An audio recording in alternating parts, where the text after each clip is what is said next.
रुक करते हैं खबरों की तरफ। मध्य प्रदेश सरकार के राज्य मंत्री गौतम सिंह टेटवाल, मंत्री नारायण सिंह पवार सोमवार को जिला मुख्यालय पहुंचे, जहां पुलिस स्मृति दिवस के अवसर पर पुलिस परेड ग्राउंड राजगढ़ में आयोजित कार्यक्रम में शामिल होकर शहीद हुए पुलिसकर्मियों को नमन करते हुए श्रद्धांजलि अर्पित कर उनके परिजनों को सम्मानित किया है।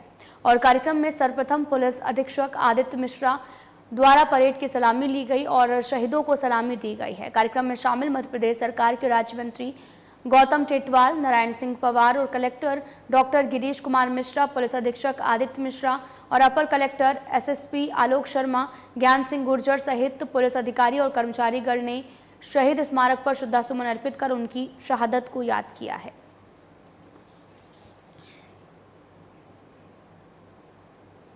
शहर की हाउसिंग बोर्ड कॉलोनी की महिलाएं मंगलवार को जनसुनवाई में पहुंची और कलेक्टर अरविंद दुबे को ज्ञापन सौंपा है। ज्ञापन के माध्यम से महिलाओं ने हाउसिंग बोर्ड कॉलोनी की ओर से जाने वाले रोड पर स्थित कृषि उपज मंडी की दुकानों की शिकायत की है और महिलाओं ने बताया कि दुकानदार जो हैं वो अपने दुकान के सामने अतिक्रमण करते हैं, वहां पर असामाजिक तत्व खड़े रहते हैं, जिस कारण यहां से निकलने वाली महिलाओं को परेशानियों का सामना करना पड़ता है।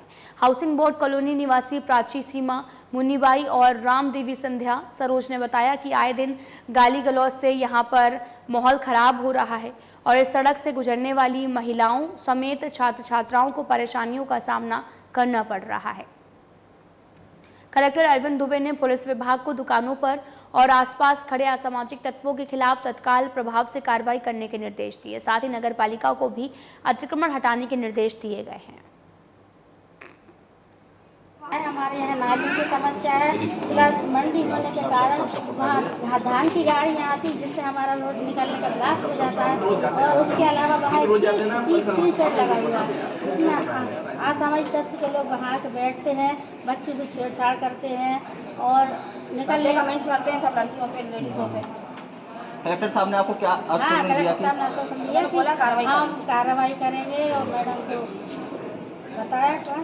हमारी कॉलोनी का मेन मुद्दा ये है कि वहाँ पर जो मोड़ पर जो दुकानें लगी है, चाय की दुकान है, वहाँ पर जो दुकान के बाहर उन लोगों ने टी शर्ट बढ़ा रखा है। टी शर्ट बढ़ाने के साथ साथ वहाँ पर क्या सर असामाजिक तत्व वहाँ बैठे रहते हैं और आधे से ज़्यादा रोड के बाहर तक लोगों की बाइक में बैठे रहते हैं। वहाँ से लेडीज़ों का निकलना मुश्किल है क्योंकि वहाँ से लेडीज़ निकलती है तो वो लोग बड़े बड़े कमेंट्स करते हैं, लड़कियों को देख के, लेडीज़ों को देख के वहाँ पर जाकर बैठ के ड्रिंक करते हैं। मतलब ये समझिए कि बहुत गंदा माहौल बना रखा है वहाँ।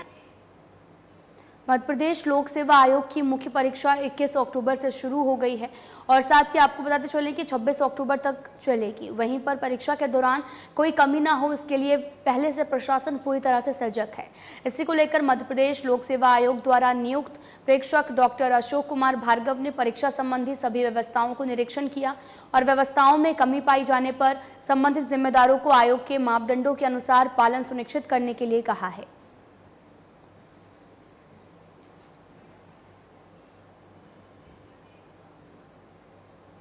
इंदौर बुधनी रेल लाइन परियोजना में भूमि अधिग्रहण से पीड़ित एवं प्रभावित सैकड़ों किसानों ने शासन के द्वारा कलेक्टर के आदेश पर कृषि भूमि पर कब्जा किए जाने की कार्रवाई के विरोध में पोस्टर लेकर खातेगांव नगर के प्रमुख मार्गों में रैली निकालकर एसडीएम कार्यालय पहुंचे, जहां किसानों ने एसडीएम कार्यालय के सामने धरना प्रदर्शन कर 18 सूत्री मांगों को लेकर राष्ट्रपति प्रधानमंत्री के नाम पर भी ज्ञापन सौंपा है।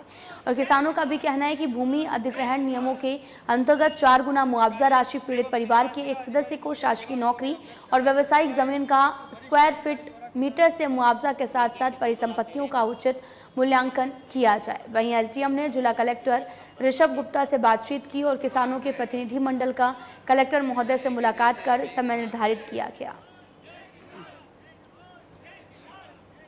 आज हमारे समक्ष कई किसान यहाँ पर उपस्थित हुए हैं कि उन्हें जो है अवार्ड की राशि जो है वो ठीक तरीके से नहीं दी गई है और साथ ही उनके द्वारा और भी मांग ये की गई है कि आपसी क्रय सहमति के अनुसार रेलवेज के द्वारा अन्य ज़मीन या फिर रेलवेज के द्वारा नौकरी उपलब्ध करवाई जाए। साथ ही उनके द्वारा करीब 18 मांगे की गई है, जिसका निश्चित रूप से परीक्षण करके और जो इनकी हेल्प की जा सकती है उसके तरफ हम पॉजिटिवली प्रयास करेंगे। विगत कुछ महीने पहले ये रूपरेखा बनाई और माननीय कृषि मंत्री को विधिवत ज्ञापन दिया और उनके संज्ञान में ये चीज़ें लाए।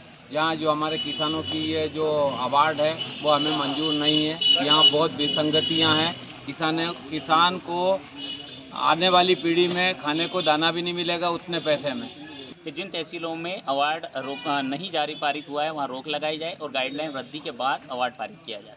लेकिन उसको दरकिनार करते हुए, किसानों की मांगों को दरकिनार करते हुए इन्होंने अवार्ड पारित कर दिया।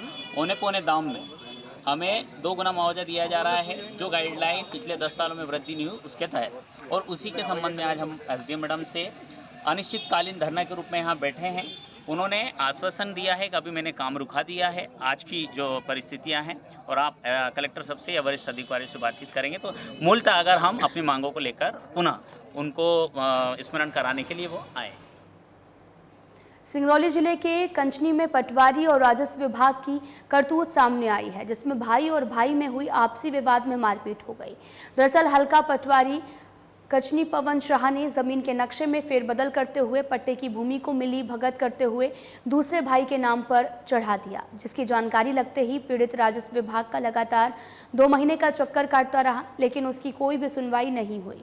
जब पीड़ित अपने खेत में जो है वो काम कर रहा था, उसी दौरान ही दूसरे भाई ने उस पर हमला बोल दिया, जिसके बाद पीड़ित को काफ़ी चोटें आई हैं। पीड़ित परिवार ने पटवारी और मिली भगत करने वालों के खिलाफ कड़ी कार्रवाई की मांग की है।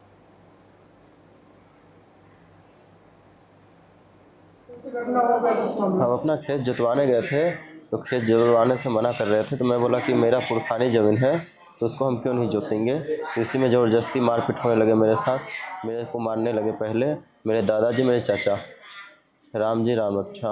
11 टका लगा सर। मेरे सर पे दो जगह फट गया है, तो टाँका भी लगा हुआ है 11 ठो, एक जगह 11 एक जगह 3 ठो, 2 जगह फट गया है। कुदारी से और पत्थर से, ईंट से। मैं अपना खेत जोतवाने गया था, तो बोल रहे थे जो मेरे पापा के पुरखानी खेत है वो पापा के नाम पे है, तो फर्जी साइन करके उनको अपने लड़कों के नाम पे कर दिए हैं मेरे दादाजी। उसके बाद जब मैं जोतवाने गया तो ज़बरदस्ती करने लगे, बोल रहे तुम्हारा जहाँ है वहाँ जाओ, यहाँ पे मत जोतो। हमारे मतलब हिस्सेदार लोग चोरी छिपे, हमसे उनको जानकारी नहीं है। मेरा फर्जी दस्तखत करके पुल्ली भी करवा लिए, बटांकन भी करवा लिए, नक्शा तरमीम भी करवा लिए। अब मेरा जहाँ कब्जा ज़मीन था वो मेरे भाई लोग करवा लिए अपने में, उसी नंबर में उसका भी पट्टा है, मेरा भी है। अब अपना उन लोगों का वो दूसरी जगह मतलब वो अपना वो हमारे में करवा लिए, हमारा दूसरी जगह कर दिए। इसी बीच में कल जोताई के दौरान पटवारी इसके विषय में मैं जब हमको जानकारी हुआ 2 महीने लगभग हुआ, इसके बाद पटवारी के पास मैं कई बार जाकर निवेदन किया, इसको सुधार दीजिए, हमको जानकारी नहीं है। अपने से कैसे आप कर दिए ऑफिस में बैठ के भाई नक्शा तरमीम या पुल्ली वगैरह, जमीन तो आप गए नहीं है मौके पे। उन्होंने बोला कि आवेदन देना पड़ेगा, ऐसा सुधर जाएगा, कल आएंगे देखेंगे ताकेंगे, ऐसे करके हमको 2 महीना लेट कर दिए। कल जो ट्रैक्टर जब जोतने गया वहाँ जोताई के दौरान, तो भाई वो लोग जो नक्शा तरमीम करवाए थे जोतने नहीं दिए। इसी के बीच में मारपीट चालू हो गया। क्षेत्र में गौ तस्करी थमने का नाम नहीं ले रहा। वहीं बैतूल जिले के आमला थाना क्षेत्र के कनौजिया गांव में कुछ लोग गौ तस्करी कर पिकअप गाड़ी में गौवंश भरकर ले जा रहे थे। वहीं ग्रामीणों ने वाहन को रोका। जानकारी के अनुसार बबलू गाठे और साथ ही रवि यादव आमला से 6 नग गौवंश तस्करी कर महाराष्ट्र के चंदूर बाजार ले जा रहा था, लेकिन कुछ जागरूक लोगों ने उन्हें जाबड़ा कनौजिया के पास धर दबोचा। ग्रामीण युवकों द्वारा दोनों की जमकर पिटाई कर दी गई, जिसके बाद बबलू काठे को परिजनों के द्वारा सामुदायिक अस्पताल आमला के सरकारी अस्पताल में भर्ती करवाया गया, जहां पर गंभीर होने पर जिला अस्पताल रेफर किया गया।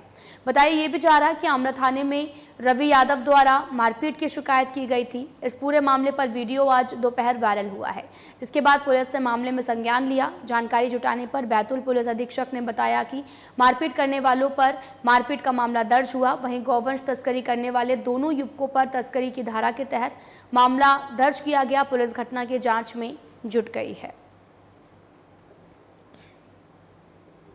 बैतूल जिले के आमला थाना क्षेत्र में गौवंश परिवहन को लेकर 5 लोगों के विरुद्ध मुकदमा कायम किया गया है और इसी गौवंश को लेकर वहां पर कुछ अज्ञात भीड़ थी, जिन्होंने इन्हीं में से 2 आरोपियों के साथ मारपीट करी। तो अज्ञात लोगों के खिलाफ एक मारपीट का मुकदमा भी पंजीबद्ध किया गया है।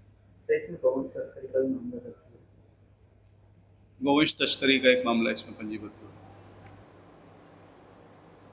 पुलिस लाइन खरगोन में शहीद स्मृति दिवस पर परेड और शहीदों को श्रद्धांजलि अर्पित की गई।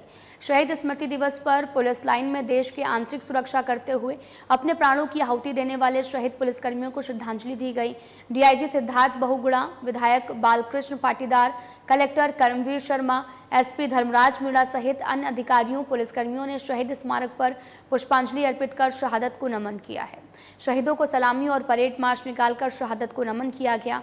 एसपी धर्मराज मीणा ने भी बताया कि नामावली का वाचन किया और उन्होंने बताया कि 2023 से 31 अगस्त 2024 तक पिछले एक साल में देश में 216, मध्य प्रदेश ने 23 और जिले में 4 पुलिस अधिकारियों और कर्मचारियों ने राष्ट्र के लिए अपने प्राणों की आहुति देकर देशभक्ति की मिसाल पेश की है। आज 21 अक्टूबर है और हमारे जो अमर शहीद जो पुलिस और सीएपीएफ के विभिन्न संगठनों में पिछले एक वर्ष में जिन्होंने देश के लिए अपने प्राणों का उत्सर्ग किया, अपने प्राणों को न्यौछावर किया और अपने कर्तव्य का सर्वश्रेष्ठ उदाहरण प्रस्तुत किया, आज उन्हीं अमर शहीदों, अमर बलिदानियों की स्मृति में ये कार्यक्रम रखा गया है। और इस दिन हमने पूरे देश में भी विगत एक वर्ष में करीब 216 जो अमर बलिदानी पुलिस और सीएपीएफ संगठनों में शहीद हुए हैं उनको श्रद्धा सुमन अर्पित किए हैं और साथ ही साथ जो है उनके परिजन भी यहाँ पे आए हैं और उनको भी हमने श्रद्धा सुमन अर्पित किए कि उन्होंने देश के लिए सर्वोच्च त्याग दिया। रायसेन मुख्यालय रायसेन में भारत रत्न डॉक्टर भीमराव अंबेडकर की प्रतिमा स्थापित करने को लेकर SC ST OBC सामाजिक संगठन की तरफ से रायसेन स्थित अंबेडकर भवन सागर रोड रायसेन में प्रेस वार्ता आयोजित की गई है, जिसमें डॉक्टर भीमराव अंबेडकर की प्रतिमा स्थापित करने को लेकर चर्चा की गई। कि बाबा साहब ने पूरा जीवन भर अथक प्रयास करके इनके जीवन उत्थान के लिए काम किया। हम उसी महापुरुष की प्रतिमा के लिए आज यहाँ इकट्ठा हुए हैं। बड़े शर्म की बात है यहाँ के जनप्रतिनिधियों को और यहाँ के खास तौर से जो विधायक मंत्री रहे उनको शर्म आना चाहिए। सभी समाज ने ये निर्णय लिया है कि हम बाबा साहब डॉक्टर भीमराव अंबेडकर जी की जो प्रतिमा है सागर तिराहे पे रखने का जो निर्णय है बड़ा ही सराहनीय है और मैं पूरी समाज को धन्यवाद देना चाहूँगा। और ज़रूरत पड़ी तो रायसेन, विदिशा, भोपाल, होशंगाबाद और आसपास के हमारे लघु जितने भी ज़िले हैं वहाँ से भी लोग रायसेन आएंगे और इस आंदोलन में भागीदार बनेंगे। अभी यहाँ पे हमारे लगभग 400-500 लोग इकट्ठे यहाँ पे मुख्य प्रतिनिधि इकट्ठे हुए हैं और अगर यहाँ पे मूर्ति स्थापना अगर समाज के सहयोग से लगना है तो मैं समझता हूँ कि यहाँ पे 25-30 हज़ार लोगों के समूह के साथ यहाँ पे मूर्ति की स्थापना करने के लिए यहाँ पे SC ST OBC और बाबा साहब को मानने वाले सारे लोग एकत्रित होंगे। देखिए आज SC ST OBC समाज के तत्वाधान में जिला मुख्यालय रायसेन पर एक बैठक का आयोजन किया जिसमें जिला मुख्यालय रायसेन पर परम पूज्य बाबा साहब अम्बेडकर जी की प्रतिमा का लंबे समय से जो मांग चल रही जो अभी तक शासन प्रशासन द्वारा स्थापित नहीं की गई है, तो आज इस मीटिंग के माध्यम से इस बैठक में ये तय किया गया कि शासन प्रशासन को एक अल्टीमेटम देके और बाबा साहब अम्बेडकर की प्रतिमा स्थापित करने के लिए हम मांग करेंगे। अगर उस अल्टीमेटम के अंदर बाबा साहब अम्बेडकर की प्रतिमा शासन प्रशासन नहीं करवाता है तो इस रायसेन जिले का समस्त SC ST OBC वर्ग बहुत बड़ा आंदोलन करेगा जिला स्तर पर। शासकीय जगन्नाथ स्मृति महाविद्यालय चित्रंगी में सभी छात्र छात्राओं के द्वारा प्रभारी प्राचार्य राम मिलन प्रजापति को ज्ञापन दिया गया, जिसमें 12 सूत्री मांगे शामिल हैं। महाविद्यालय में इतिहास की क्लास नहीं लगती है, जिसको लेकर छात्रों ने शिक्षक की मांग की है। इसके साथ ही छात्रों ने बताया कि महाविद्यालय में चारों तरफ गंदगी फैली है। छात्रों ने महाविद्यालय में साफ सफाई की उचित व्यवस्था कराए जाने और पेयजल की व्यवस्था कराए जाने की मांग की है। वहीं BSc के छात्रों ने प्रैक्टिकल के लिए व्यवस्था कराए जाने की मांग की है।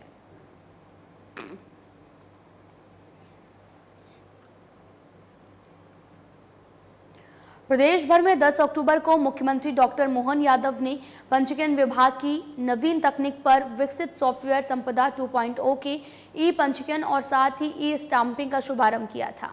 इस सॉफ्टवेयर का प्रथम दस्तावेज सोमवार को राजगढ़ जिले के उप पंजीयक कार्यालय सारंगपुर में पंजीकृत हुआ है। सेवा प्रदाता महेश शर्मा द्वारा जिले का प्रथम स्लॉट बुक कर उप पंजीयक कार्यालय सारंगपुर में जिला पंजीयक महोदय कोविद जी स्वामी और उप पंजीकृत भीकम साहू और तकनीकी विशेषज्ञ दिनेश गुप्ता की उपस्थिति में प्रस्तुत किया गया। साथ ही दस्तावेज का पंजीकरण किया गया है।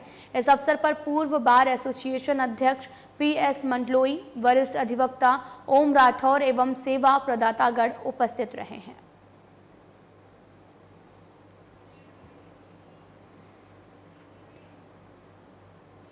सारंगपुर में नवागत SDM रोहित बमोरे ने सोमवार को कार्यालय पहुंचकर कार्यालय में पूजा अर्चना कर SDM का पदभार ग्रहण किया है। वहीं मीडिया से चर्चा करते हुए उन्होंने बताया कि शासन द्वारा चलाई जा रही योजनाओं का सभी हितग्राहियों तक लाभ पहुंचाने की मेरी पहली प्राथमिकता रहेगी। वहीं इसके बाद अधिकारियों के साथ में बैठक की गई है। SDM कार्यालय बीते करीब 50 दिनों से सुना था। पूर्व SDM संजय उपाध्याय 31 अगस्त 2024 को रिटायर हो गए थे। वहीं रोहित बमोरे को राजगढ़ भेजा गया। राजगढ़ कलेक्टर ने उन्हें सारंगपुर का प्रभार दिया है और इस दौरान अधिकारी, कर्मचारी और नेताओं ने उनका फूल माला पहनाकर स्वागत किया। वहीं क्षेत्र के पदाधिकारी, विभागीय अधिकारियों के साथ बैठकर आगामी रणनीति बनाई गई है।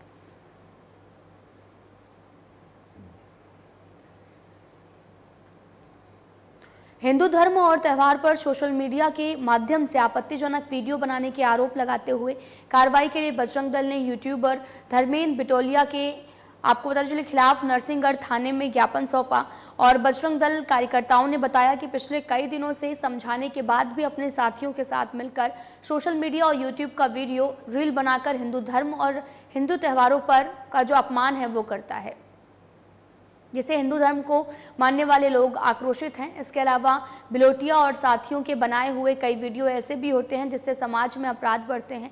कोरोना काल में भी बिलोटिया ने हनुमान चालीसा का मजाक उड़ाया था और उस समय भी इसे समझाया गया, लेकिन अभी तक पुनः करवा चौथ जैसे पवित्र त्यौहार पर भी वीडियो बनाकर हिंदू समाज की भावनाओं को आहत करने का प्रयास किया गया, जिसको लेकर कार्रवाई की मांग की गई है। आज थाने पे जो यूट्यूबर है धर्मेंद्र बिलोटिया, उसके द्वारा प्रत्येक हिंदू त्यौहार पर प्रत्येक हिंदू धर्म को टारगेट करते हुए वीडियो बनाया जाता है, जिससे हिंदू समाज में कहीं ना कहीं आहत की भावना है। अब हिंदू समाज कोई भी कार्य होता है तो हमसे अपेक्षा करता है भाई साहब आप लोग क्या कर रहे हो। तो ऐसे जितने भी यूट्यूबर हैं, हमें नहीं मतलब इंदौर में क्या हो रहा है, भोपाल में क्या हो रहा है, लेकिन नरसिंहगढ़ क्षेत्र में इस प्रकार की गंदगी किसी की भी बजरंग दल बर्दाश्त नहीं करेगा। और पुलिस प्रशासन से भी निवेदन किया गया है, ऐसे यूट्यूबर कोई भी है उनके खिलाफ सख्त से सख्त कार्रवाई की जाए। इनके साथ में कुछ बहनें भी है जिनको भी कहीं ना कहीं अभी जैसे नवरात्रि निकली तो नवरात्रि के रूप में भी हम उनमें देवी का रूप देखते हैं। ऐसी बहनों से भी निवेदन है कि ये ठुमका लगाना बंद करें, अपनी मर्यादा में रहे और ऐसे अपराधी पर सख्त से सख्त कार्रवाई हो, अन्यथा बजरंग दल अपने हिसाब से सक्षम है ऐसे लोगों को समझाने के लिए। सिंगरौली जिले के रंपा गांव की रहने वाली छाया सिंह ने पूरे जिले भर का नाम रोशन किया है। विश्वविद्यालय द्वारा राष्ट्रीय स्तर पर आयोजित परीक्षा आपको बताते चले कि विभाग में UGC नेट JRF में भी 300 में से 240 अंक प्राप्त करके ये मुकाम हासिल किया। इस सफलता पर बातचीत करते हुए छाया सिंह ने बताया कि कड़ी मेहनत और धैर्य से किसी भी मुकाम को हासिल किया जा सकता है। छाया सिंह ने इस सफलता पर अपने माता पिता एवं अध्यापकों के प्रति आभार जताया। वहीं इस सफलता पर छाया सिंह के पिता दिवाकर सिंह ने भी खुशी जताई है और छाया सिंह फिलहाल लखनऊ विश्वविद्यालय से PhD कर रही हैं। उनका सपना सिविल जज बनने का है। मैं ये नहीं कहूँगी मेरी जर्नी सिंपल थी, क्योंकि मैं इससे पहले भी UGC नेट JRF का एग्ज़ाम दे चुकी हूँ, जिसमें मेरा नेट क्वालिफाई हुआ था, पर मेरा JRF 1 या 2 नंबर से रुक गया था। इस बार मैं जून के साइकिल में अपीयर हुई थी और मेरी जो स्ट्रेटजी थी वो ये थी कि पेपर 1 जो कि सब जनरल है और जिसमें 50 क्वेश्चंस होते हैं 100 मार्क्स के, एंड पेपर 2 जो कि सब्जेक्ट स्पेसिफिक है, जैसे कि मेरा लॉ था, उसमें 100 क्वेश्चंस होते हैं 200 मार्क्स के। तो मुझे दोनों ही पेपर 1 और पेपर 2 को इक्वल टाइम देना है। पेपर 1 के लिए मैंने KVS मैदान की बुक और प्रीवियस ईयर क्वेश्चन पेपर्स और कुछ यूट्यूब लेक्चर्स रेफ़र किए थे। पेपर 2 के लिए मैंने बेयर एक्ट्स, उसके बाद मैंने सब्जेक्ट स्पेसिफिक बुक्स और previous year question paper refer किए और उससे मैंने खुद के पॉइंटर्स बना लिए थे और मैंने लास्ट 15 डेज़ में उन्हीं पॉइंटर्स को बार बार रिवाइज़ किया और previous year question paper solve किए। हमारी बच्ची छाया सिंह चंदेल एडवोकेट। शुरू में DAV दुधुचुआ से फर्स्ट क्लास पास होने के बाद 5 वर्ष पुणे में BA LLB की। इसके बाद 2 वर्ष LLM बनारस विश्वविद्यालय से की। इसके बाद वो असिस्टेंट प्रोफेसर जयपुर में रही। फिर उसका PhD में एडमिशन हुआ, तो वहाँ से वो पढ़ा रही थी। उसको छोड़ करके रेगुलर PhD कर रही है। अभी JRS का पेपर हुआ था, उसमें वो क्वालिफाइड की है। सिंगरौली जिले में NCL की OB कंपनी CMPL श्रद्धा में रोजगार की मांग को लेकर स्थानीय लोग हड़ताल पर बैठे हुए हैं। उनकी मांग है कि कंपनी प्रबंधन जिला प्रशासन के आदेशों का पालन नहीं कर रही है, जबकि जिला प्रशासन ने स्थानीय एवं विस्थापितों को नौकरी पर रखने की बात कही थी। उधर कंपनी प्रबंधन का कहना था कि स्थानीय और प्रभावित लोगों को नौकरी दी जा चुकी है और हम जिन लोगों की जमीन काट रहे हैं उनमें से भी प्रत्येक व्यक्तियों को रोजगार मुहैया कराया जा रहा है, जबकि स्थानीय लोग इस बात के लिए भूख हड़ताल पर हैं कि कंपनी प्रबंधन ने रोजगार के लिए आश्वासन दिया था, इसके बाद भी रोजगार नहीं दिया जा रहा है। हमारी 2 मांगे हैं। एक मांग BPR के जो पुराने वर्कर्स हैं कि उन लोगों को रोज़गार दे दिया जाए CMPL कंपनी में।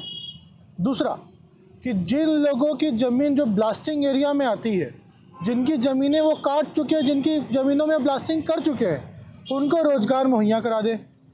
और जो उस कैटेगरी में आते हैं, जो उस ब्लास्टिंग एरिया में आते हैं, जो प्रभावित लोग हैं, जिनके घरों में ब्लास्टिंग के दौरान पत्थर गिरते हैं, उन लोगों को रोज़गार मुहैया करा दे ताकि वो कहीं और पलायन कर सके, उनको उचित मुआवजा दिला दिया जाए। उस चीज़ के लिए हमारा हड़ताल है। आए दिन हम पूर्व में भी NCL जयंत CGM ऑफिस में हड़ताल बैठे थे, भूख हड़ताल भी किया, अनशन भी किया, धरना प्रदर्शन भी किया, लेकिन कंपनी के द्वारा सिर्फ और सिर्फ आश्वासन कि भैया आपके लोगों को रख लिया जाएगा, आपके प्रत्येक व्यक्ति को रख लिया जाएगा, जो प्रभावित है, जो विस्थापित है, प्रभावित लोगों को रोज़गार मुहैया करा दिया जाएगा। लेकिन उसमें से अभी कुछ भी ऐसा नहीं होगा। ज़मीन कट गया, फिर किसी को नौकरी भी नहीं दिए हैं, बोला कि आज देंगे कल देंगे और इससे पैसे बढ़ाते रह गए, दिए नहीं, बोलते हैं कि अब नहीं देंगे, क्या कर दो। और हमारी ज़मीन सर आधी कट चुकी है, जो कि हमारे पापा ने खड़े होकर ज़मीन कटवाए थे, जो कि बबलू मिश्रा ने बोला था कि नौकरी देंगे। ना हम लोग का मुआवजा मिला है, ना ही कुछ भी मिला है, एक भी चीज़ में नहीं मिला है सर। कहाँ का मामला है? ये मेड़ौली 10 नंबर वार्ड का है। अच्छा, तो काम चल रहा है वहाँ पर? हाँ, काम वहाँ पे चल रहा है सर, आए दिन प्रतिदिन वहाँ पे काम चल रहा है। क्या आश्वासन दिया जाएगा? बस डेट पे डेट दिया जाता है कि हम उनकी मांगें पूरी करेंगे। हम लोग की मांगें जो है वो पूरी करने के लिए बोल रहे हैं, लेकिन कर नहीं रहे हैं।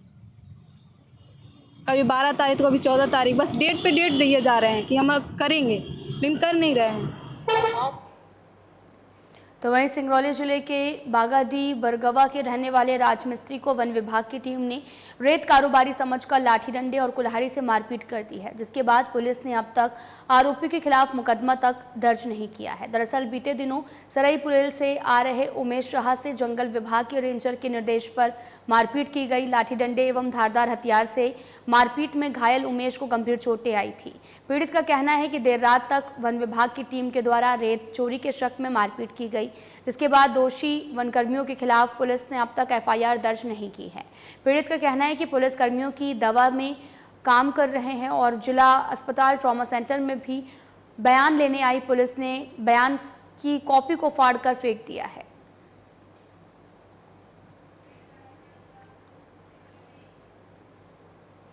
फिलहाल बुलेटिन में इतना ही। नमस्कार।